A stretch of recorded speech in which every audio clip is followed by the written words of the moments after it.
Psalm 100. Make a loud shout to Yahweh, all the earth. Serve Yahweh with gladness. Come before him with joyful songs. Know that Yahweh, he is God, and it is he who has made us, and not we ourselves. We are his people and the sheep of his pasture. Enter his gates with thanksgiving and his courts with praise. Give thanks to him, bless his name, for Yahweh is good. His loving kindness endures forever, and his faithfulness generation to generation. Man, a short, simple, good psalm. Two elements here to bring out. Number one, this is prescribing certain behavior, and it prescribes this behavior at the beginning and then at the end, a little bit differently each time. And then sandwiched in the middle of that is the reason for these commands. The prescriptions are these. Here's how we're supposed to act towards God.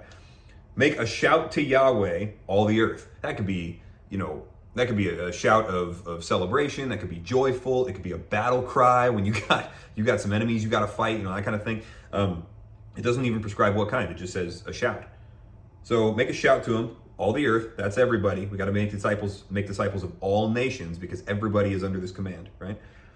Serve Yahweh with gladness, not begrudgingly, not with lip service. We serve him with joy, right? We love God, and so we serve him out of love, out of faith, with gladness.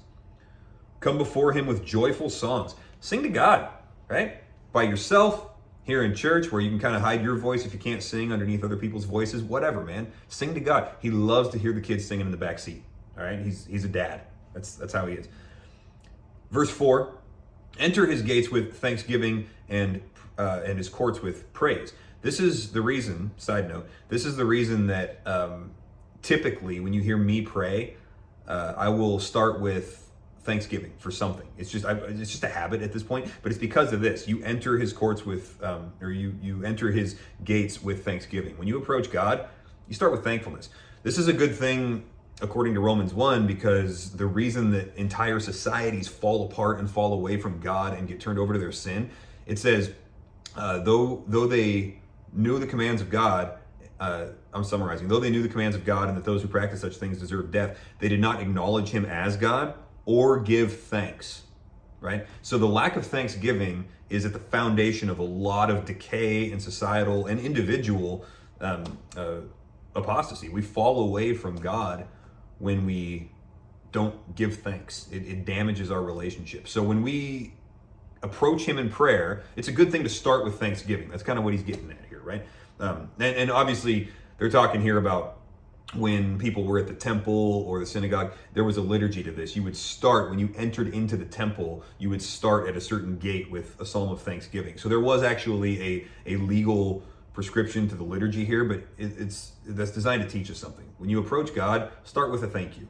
It's a good plan, right? He likes it. Start with a praise. All right, and then in the middle here, in verse 3, we get this really interesting purpose statement. Why are we supposed to interact with God in this way? Why are we supposed to relate to God like this? With joy, with shouts, with thanksgiving, with praise? Why? Well, verse 3. First off, know that Yahweh, he is God. That ought to be enough right there. But there's more. Know that Yahweh, he is God. It is he who made us and not we ourselves. Well, that's interesting. He made us, right? Which means we depend on him for our very existence. And this is just from the get-go. This is ignoring the fact that all things consist in him. He upholds all things by the word of his power, like you saw a couple of weeks ago in that Psalm video that I put out then, but actually recorded like 4 minutes ago.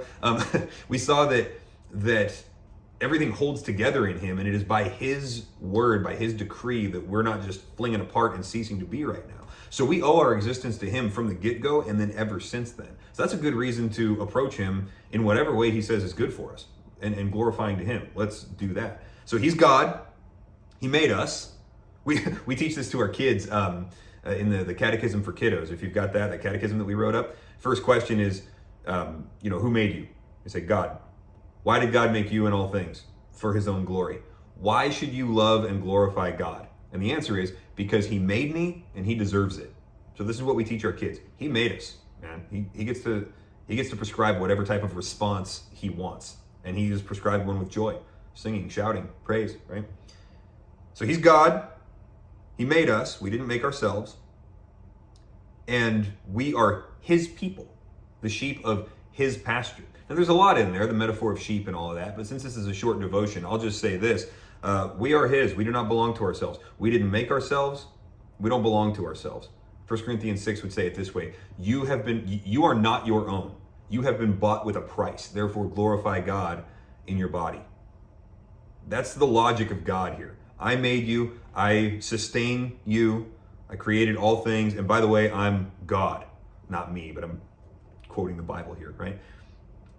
So you will respond in a certain way that's glorifying to God. It's good for his creation. And what it does is it sets everything back in the order that sin broke. Right? And so that's where all of this comes from. This is a celebration that we get to relate to a God who we used to have a broken relationship with, but he repaired it. That's your Monday morning gospel, that God sought and saved that which was lost, and now he's brought us back into, he's adopted us and redeemed us back into a relationship with him where we can actually do this. This is a reinstitution of the situation in the Garden of Eden, where God and his creation interacted correctly with each other.